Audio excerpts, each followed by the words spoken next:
Breaking news చూస్తున్నాం. Ukraine పై Russia revenge తీర్చుకుంటున్నట్లుగానే కనిపిస్తోంది. Kyiv పట్టణంపై Putin సేన భీకర దాడుల్ని మొదలుపెట్టింది. బాలిస్టిక్ క్షిపణులు డ్రోన్లతో అటాక్ చేస్తుంది రష్యా దాడిలో యుక్రెయిన్ డ్రోన్లు కూడా ధ్వంసమైనట్లుగా తెలుస్తోంది. క్షిపణులు, ఆర్మీ వాహనాలు పూర్తిగా ధ్వంసమయ్యాయి. యుక్రెయిన్ పై భారీ దాడులు చేస్తోంది రష్యా. ప్రతీకార చర్యతో రగిలిపోతున్న రష్యా ఆ రివెంజ్ ని తీర్చుకుంటామని కూడా నిన్న మొన్నటి వరకు కూడా పుతిన్ చెప్పిన పరిస్థితి కనిపిస్తోంది. పుతిన్ ట్రంప్ కి చెప్పినా కూడా వినని పరిస్థితి కనిపిస్తోంది. చెప్పిన గంటల్లోనే దాడులు కూడా ప్రారంభమయ్యాయి. రష్యా దాడులతో కీవ్ లో ఉద్రిక్త పరిస్థితులు నెలకొన్నట్లుగా మనకైతే సమాచారం అందుతోంది. ఆపరేషన్ స్పైడర్ వెబ్ తో రష్యాపై యుక్రెయిన్ డ్రోన్ల దాడి తర్వాత రెండు దేశాల మధ్య ఉద్రిక్తత పరిస్థితులు కొనసాగుతున్నాయి. యుక్రెయిన్ పై రష్యా కోపంతో రగిలిపోతోంది. యుక్రెయిన్ ను నాశనం చేయాలనే ఉద్దేశంతో ముందుకు కదులుతున్నారు. యుక్రెయిన్ పై దాడులు చేస్తామని ట్రంప్ కి చెప్పిన గంటల్లోనే భీకర దాడులతో పుతిన్ విశ్వరూపమే చూపిస్తున్నారు. యుక్రెయిన్ రాజధానిపై రష్యా విరుచుకుపడుతోంది. భారీ క్షిపణులతో దాడులు చేస్తోంది. అంతకుముందు కూడా రష్యా 400కు పైగా డ్రోన్లతో కీవ్ పై విరుచుకుపడినట్లుగా సమాచారం. దీంతో ఇరు దేశాల మధ్య యుద్ధ వాతావరణం మరింత భీకరంగా మారింది. కీవ్ లో డ్రోన్లు, క్షిపణులు, ఆర్మీ వాహనాలు పూర్తిగా ధ్వంసమయ్యాయి. శుక్రవారం ఉదయం నుంచి భారీ శబ్దాలు వినిపించడంతో కీవ్ ప్రజలు భయంతో బిక్కుబిక్కుమంటూ కూడా అక్కడ ప్రాణాలు అరచేతిలో పెట్టుకొని బతుకుతున్న పరిస్థితి కనిపిస్తోంది.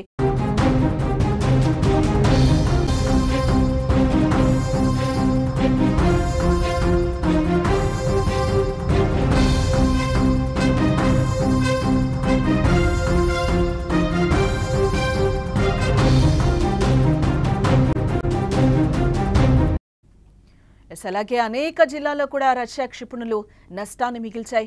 యుక్రెయిన్ వైమానిక స్థావరాలను కూడా బాలిస్టిక్ క్షిపణులు టార్గెట్ చేశాయి. ఆ విజువల్స్ కూడా మనం స్క్రీన్ మీద చూస్తున్నాం క్లియర్ గా. ఈ దాడుల కారణంగా నగరంలోని వివిధ ప్రాంతాల్లోని నివాస భవనాల్లో మంటలు చెలరేగాయని నగర సైనిక పరిపాలనాధిపతి తైమూర్ టకాచెంకో తెలిపారు.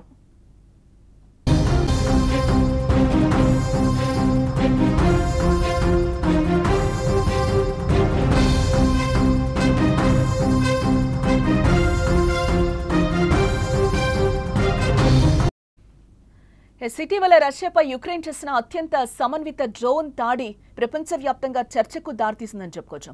దాదాపు 3 సంవత్సరాలుగా కొనసాగుతున్న యుద్ధంలో జరగని దాడిని రష్యాపై యుక్రెయిన్ చేసి చూపించింది. రష్యాలోని వ్యూహాత్మక స్థాయిలో ఉన్న సుదూర వైమానిక స్థావరాలపై యుక్రెయిన్ విరుచుకుపడింది. ముఖ్యంగా అణు సామర్థ్యం కలిగిన బాంబర్లే ప్రధానంగా లక్ష్యంగా నిలిచాయి. ఈ దాడిలో 40కి పైగా రష్యన్ యుద్ధ విమానాలు ధ్వంసమయ్యాయి. దాదాపుగా $7 బిలియన్ ఆస్తి నష్టం జరిగినట్లుగా తెలుస్తోంది. విశేషంగా టర్కీలో శాంతి చర్చలు మొదలయ్యే రోజే ఈ దాడి జరిగింది. ఆ దాడి తర్వాత రెండు దేశాల మధ్య ఉద్రిక్త పరిస్థితులు తీవ్ర స్థాయికి చేరాయి. అప్పటి నుంచి ఇప్పటి వరకు కూడా శాంతించే చర్చలైతే జరగలేదు. చర్చలు విఫలమయ్యాయి. పుతిన్ ఎట్టకేలకు నేను చర్చలు చెయ్యను అని కూడా ఆయన చెప్పిన పరిస్థితి కనిపిస్తోంది. దీంతో ట్రంప్ బరిలోకి దిగి యుద్ధాన్ని ఆపడానికి ప్రయత్నించినా కూడా ఇక్కడెక్కడా కూడా ఫలితం కనిపించలేదని చెప్పుకోవచ్చు.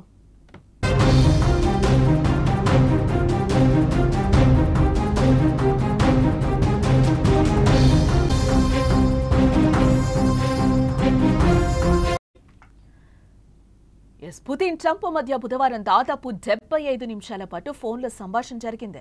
రష్యా యుద్ధ విమానాలపై యుక్రెయిన్ దాడితో పాటు ఇతర దాడుల గురించి చర్చించుకున్నారు. అయితే ఆ చర్చలు ఎలాంటి ఫలితాన్ని ఇవ్వలేదు సరికదా.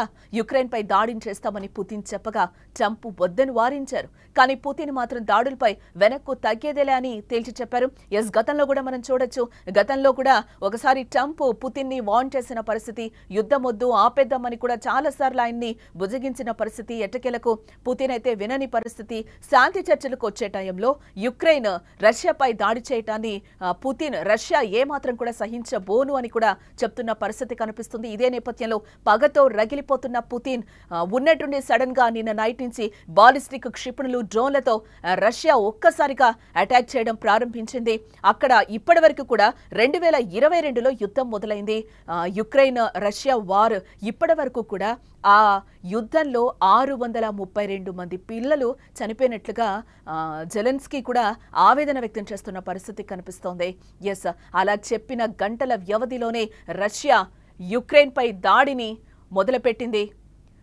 రష్యా దళాలు భీకర దాడులతో యుక్రెయిన్లో రక్తపాతాన్ని సృష్టించేందుకు ప్రయత్నిస్తున్నారు. రష్యా దాడులను యుక్రెయిన్ అడ్డుకునే ప్రయత్నం చేస్తుంది. డ్రోన్లను, క్షిపణులను గాల్లోనే పేల్చేందుకు ప్రయత్నం చేస్తుంది. మొత్తానికి యుద్ధం తీవ్ర స్థాయికి వెళ్లడంతో ఇరు దేశాల ప్రజల్లో కూడా ఆందోళనలు వ్యక్తమవుతున్న పరిస్థితి కనిపిస్తోంది.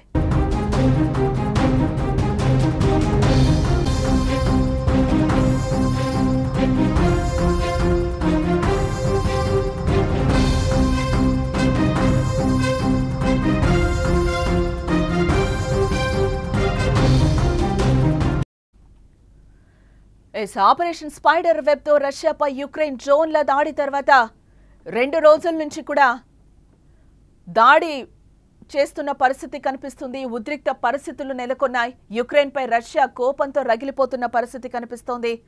యుక్రెయిన్ ను నాశనం చేయాలనే ఉద్దేశంతో ముందుకు కదులుతున్నారు. యుక్రెయిన్ పై దాడులు చేస్తామని ట్రంప్ కి చెప్పిన గంటల్లోనే భీకర దాడులతో పుతిన్ విశ్వరూపం చూపించారని చెప్పుకోవచ్చు. ఇక్కడ కొన్ని కీలక వ్యాఖ్యలు కూడా చేశారు ట్రంప్. కొట్టుకుంటే కొట్టుకొని చిన్నపిల్లల్లా కీచులాడుతున్నారు. రష్యా యుక్రెయిన్ పై కూడా ట్రంప్ ఆగ్రహం వ్యక్తం చేసిన పరిస్థితి కనిపిస్తుంది. రష్యా యుక్రెయిన్ యుద్ధాన్ని ఆపే విషయంలో అమెరికా అధ్యక్షుడు డొనాల్డ్ ట్రంప్ ఇప్పుడు చేతులెత్తేసినట్లుగా కనిపిస్తోంది. 2 దేశాలను ఇంకొన్నాళ్లు కొట్టుకొనివ్వడమే మేలని కూడా ఆయన వ్యాఖ్యానించారు. గురువారం వైట్ హౌస్ లో జర్మనీ ఛాన్సలర్ ఫెడరిక్ మెర్జ్తో భేటీ సందర్భంగా ఆయన ఈ కీలక వ్యాఖ్యలు చేయడం జరిగింది. అవి మరీ చిన్న పిల్లల మాదిరిగా కీచలాడుకుంటున్నారని చెప్పి కూడా ఆయన కొన్ని కీలక వ్యాఖ్యలు, ఘాటు వ్యాఖ్యలే చేశారు. కొన్నిసార్లు ఓపిక ఉన్నంతసేపు కొట్టుకొనివ్వడమే మేలు, తర్వాత ఇద్దరిని చెరోవైపు లాగేయాలి అని కూడా నిన్న ఆయన రష్యా అధ్యక్షుడు వ్లాదిమిర్ పుతిన్తో ఫోన్లో మాట్లాడినట్లుగా కూడా మనకి సమాచారం అందుతోంది. ఆ మాట చెప్పిన కొద్దిసేపట్లోనే యుక్రెయిన్ పై రష్యా దాడి చేసిన సందర్భం కూడా కనిపిస్తుంది. ఈ నేపథ్యంలోనే ట్రంప్ కూడా వారిని కొట్టుకొని చావనివ్వండి అని కూడా వదిలేశారు. తర్వాత కొద్ది రోజుల తర్వాత ఇద్దరిని చెరోవైపు లాగేద్దామని కూడా ఆయన కొన్ని కీలక వ్యాఖ్యలు చేయడం జరిగింది. ఇదే నేపథ్యంలోనే రష్యా డ్రోన్ దాడుల్లో 5 మృతి చెందినట్లుగా కూడా సమాచారం అందుతోంది. బుధవారం రాత్రి ఉత్తర యుక్రెయిన్లోని ప్రులికి నగరంపై రష్యా డ్రోన్ దాడిలో 5 మరణించినట్లుగా సమాచారం. స్థానిక ఫైర్ చీఫ్ అలెగ్జాండర్ లోబిడ్ ఇంటిపై డ్రోన్ దాడులు జరిగాయి. ఆయన భార్య, కుమార్తె, 7 ఏళ్ల వయసున్న మనవడు చనిపోయినట్లుగా అధ్యక్షుడు జెలెన్స్కీ చెప్పారు.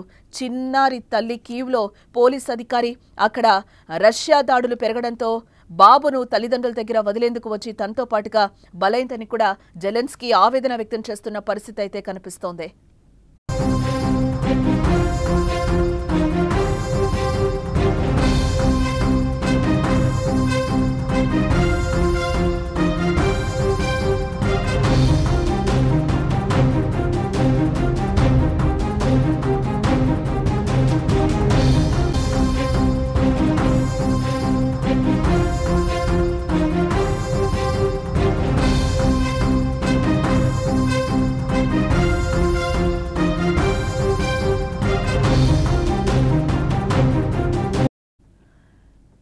పుతిన్ ఎంత సైలెంట్ గా ఉన్నారో అంత పనే చేశారు. పగతో రగిలిపోతున్నామని కూడా పుతిన్ చాలా సందర్భాల్లో చెప్పారు. యుక్రెయిన్ పై నిన్న రాత్రి నుంచి కూడా ఆయన దాడులు చేస్తున్న పరిస్థితి కనిపిస్తుంది. ఒక్కసారి బాలిస్టిక్ క్షిపణులు అలాగే డ్రోన్లతో విరుచుకోపడుతున్న పరిస్థితి కనిపిస్తుంది. ఇటు మనం చూసుకుంటే జెలెన్స్కీ కూడా ఆవేదన వ్యక్తం చేస్తున్న పరిస్థితి కనిపిస్తుంది.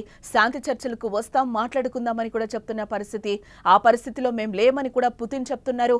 ఇదే నేపథ్యంలో ట్రంప్ కూడా యుద్ధానికి సంబంధించి చేతులెత్తేసిన పరిస్థితి కనిపిస్తుంది. కొట్టుకొని చావనివ్వండి, చిన్నపిల్లల్లాగా కొట్టుకుంటున్నారని చెప్పి కూడా కొన్ని కీలక వ్యాఖ్యలైతే ఈ సందర్భంగా ఆయన చేసిన పరిస్థితి కనిపిస్తుంది.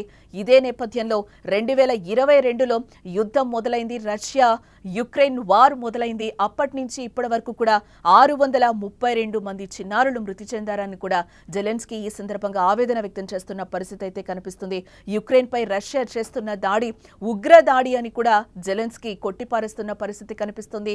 మొన్న యుక్రెయిన్ రష్యాపై చేసినప్పుడు కూడా పుతిన్ ఆ విధంగానే మాట్లాడిన పరిస్థితి. ఉగ్రదాడి చేస్తోంది, దొంగ దెబ్బ కొడుతోంది అని కూడా ఆయన చాలా సందర్భాల్లో చెప్పిన పరిస్థితి కనిపిస్తుంది. ట్రంప్ విషయానికి వస్తే కూడా ట్రంప్ చాలా సార్లు పుతిన్ ని వార్న్ చేసిన పరిస్థితి కనిపిస్తోంది. ఇప్పుడు మనకి రష్యా కూడా మిత్ర దేశాలన్నింటినీ కూడా కూడగట్టుకుంటున్న పరిస్థితి కనిపిస్తోంది. కిమ్ ఎంట్రీ ఇవ్వబోతున్నారు. ఆల్రెడీ అంత సపోర్ట్ మేము చేస్తాము, డ్రోన్లకు సంబంధించి కానీ క్షిపణులకి సంబంధించి కానీ మేము సపోర్ట్ చేస్తామని కూడా కిమ్ పుతిన్కి సపోర్ట్ చేసిన నేపథ్యంలో ఇంకా ఈ యుద్ధం ఎక్కడి వరకు దారి తీస్తుందా అనేది కూడా మనం చూడాల్సిన అంశం. ఈ నేపథ్యంలోనే అక్కడ క్షిపణులు డ్రోన్లతో రష్యా సైనిక స్థావరాలన్నీ కూడా విరుచుకుపడుతున్న పరిస్థితి కనిపిస్తుంది. యుక్రెయిన్ పై పూర్తిగా రష్యా దాడి చేస్తున్న పరిస్థితి కనిపిస్తుంది. ఆ విజువల్స్ అన్ని కూడా మనం స్క్రీన్ మీద క్లియర్ గా చూస్తున్నాం. ట్రంప్తో ఎంతసేపు మాట్లాడినా కూడా మేమైతే యుద్ధం ఆపము అని చెప్పి కూడా చెప్తున్న పరిస్థితి కనిపిస్తుంది. యుక్రెయిన్ పై దాడులు చేస్తామని కూడా ట్రంప్కి చెప్పిన గంటల్లోనే భీకర దాడులతో పుతిన్ తమ విశ్వరూపం చూపిస్తున్న పరిస్థితి కనిపిస్తుంది.